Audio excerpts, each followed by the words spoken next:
In Messengers of the Right, Conservative Media and the Transformation of American Politics, Nicole argues that broadcasters like Glenn Beck, Rush Limbaugh and Sean Hannity are but the second generation of conservative media activists.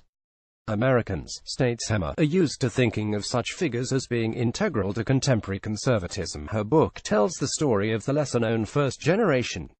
Catherine Williams recommends this next to readers interested in social history, media studies and U.S. politics. Messengers of the Right, Conservative Media and the Transformation of American Politics. Nicole Hemmer, University of Pennsylvania Press, 2016. Find this book, despite the common belief that conservative media activism gained traction in the 1960s in the USA, in Messengers of the Right, Conservative Media and the Transformation of American Politics. Author Nicole Hemmer shows how the conservative media movement, as we know it today, found its origins in the 1940s. Messengers of the Right follows three activists from the 1940s to the early 1980s: broadcaster Clarence Mannion, book publisher Henry Regnery, and magazine publisher William Rusher. All three men had previously worked in politics in some form or other. Mannion had been fired by President Dwight D. Eisenhower in 1954 due to his support of the Bricker Amendment, an anti-interventionist policy designed to keep America isolated from world events. He would go on to host the Mannion Forum, first on radio, and then on television. Regnery founded his own publishing house in 1947 after breaking with Human Events, a conservative news publication. Believing that the Republican administration was not taking the battle against communism seriously enough, Rusher abandoned mainstream politics to become the publisher of the National Review in the late 1950s. In the preface, Hemmer explains that these instigators shared a belief that political change stemmed not just from ideas but from the correct expression and dissemination of these through media sources. Conservative media activists debated the goal of objectivity in conventional, i.e. liberal news reporting, arguing that there can be no non-ideological media institutions. Figures such as Mannion, Regnery and Rusher popularized the idea of the so-called liberal media bias. This, argues Hemmer, is central to conservative media activists' understanding of institutions as being profoundly ideological. If all media outlets are inherently biased in their approach, then conservative media activists took the opportunity to develop an identity that was in total opposition to the counterparts, firmly positing themselves as outsiders. Hemmer notes that these activists therefore cultivated what we can usefully think of an elite populism, which allowed media activists to speak as representatives of an oppressed minority, despite their access to traditional sources of economic, social and political power. Arguably, contemporary conservative media news outlets have continued this tradition, such as through claiming that white people are the truly oppressed group in American society. As an article in The Independent reports, forums such as Fox News are instrumental in presenting white racial grievances as central to modern-day conservatism, and also notes that during Barack Obama's presidency in particular, any government policy could be, and was, reimagined as an attempt to further oppress white people. Image credit Katie Hargraves CC BY 2.0. Messengers of the Right is comprised of four principal parts: 1. Networks, 2. Leaders, 3. Elections and 4. Adaptation. For the purposes of this short review, I will focus on Chapter 1, The Outsiders, and Chapter 9, The Pivot. Chapter 1 gives readers valuable insight into the lives of Mannion, Regnery and Rusher, and Chapter 9 illustrates the tenacity of the movement, despite its many setbacks.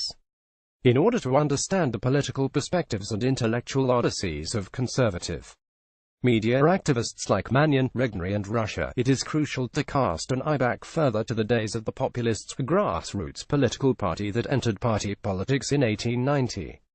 The Populists were primarily comprised of disenfranchised farmers who campaigned for economic reform. Their central argument was that the producing classes toiled to collect to make the raw materials needed for industry, yet were ignored and isolated by urban elites. In Chapter 1, Hemmer gives us a brief overview of the lasting influences of the Populists, particularly the use of print media to disseminate campaign literature and advance the goals of the movement. With no support from established media outlets, the Populists printed their own papers, contributing to a vibrant tradition in U.S. journalism.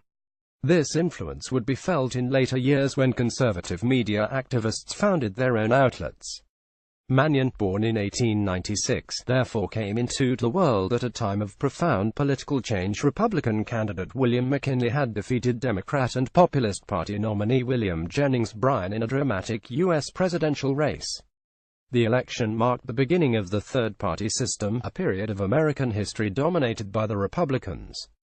The latter stage of this period is often known as the Gilded Age, a term derived from Mark Twain's co-authored novel The Gilded Age, A Tale of Today 1873, which satirizes the excesses of an era when extreme poverty was a reality for the majority of Americans. Having enjoyed a career in and out of politics throughout the 1930s and 1940s, Mannion was appointed chair for the Commission on Intergovernmental Relations circle that had been set up to investigate the output of federal programs. Regnery, born in 1912, also came of age in the brief period of Republican dominance. After returning to the U.S. in 1936, after studying economics at the University of Bonn, he worked briefly in the Resettlement Agency, but soon became disillusioned.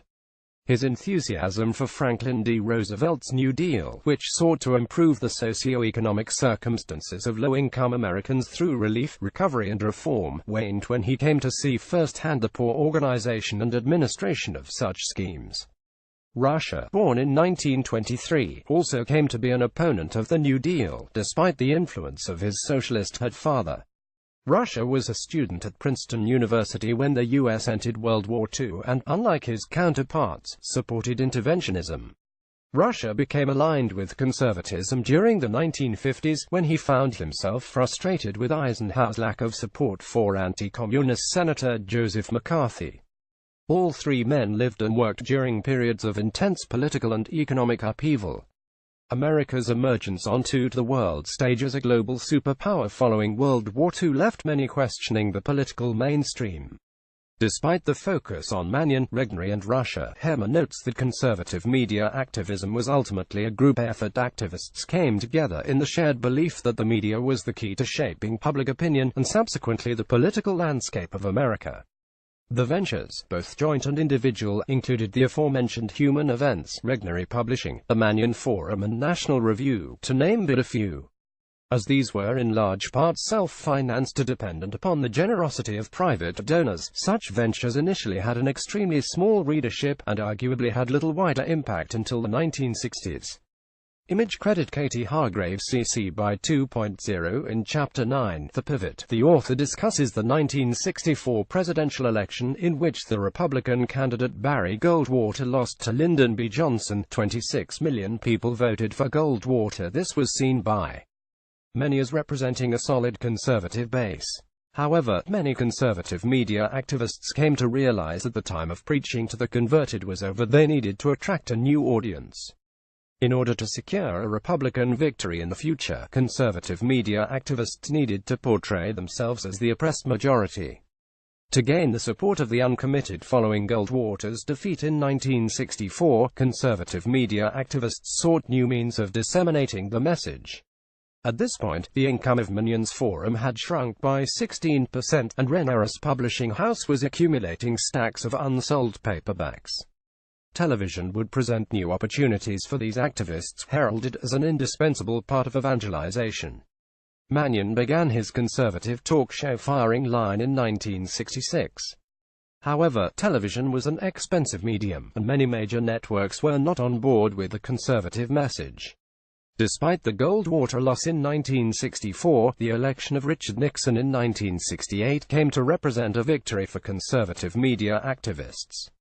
It was the first time since World War II that a candidate backed by a conservative media has won an election, and it also marked another first, a presidential candidate who had openly lobbied for the support of conservative media outlets.